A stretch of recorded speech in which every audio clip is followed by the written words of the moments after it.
নতুন আমি ডাক্তার রজত শুভ্র মুখোপাধ্যায়। এই গভীর অধীরতার মাঝেও আমি প্রাণ ফিরে পাই যখন দেখি আমার আবেগ, আমার কবিতা ঠিক আছে, ঠিক আছে আমার কাছে।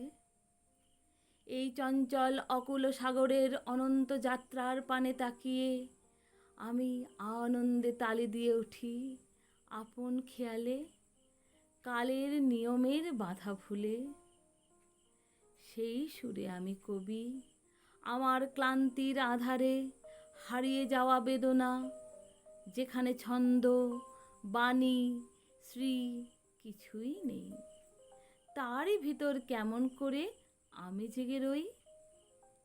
শুনি আর কান পেতে রই, আমার আমিত্ব খুঁজে পাই কবিতার মাঝে, স্বপ্নের মাঝে, সৃষ্টির মাঝে, সকালে ও সাঁঝে।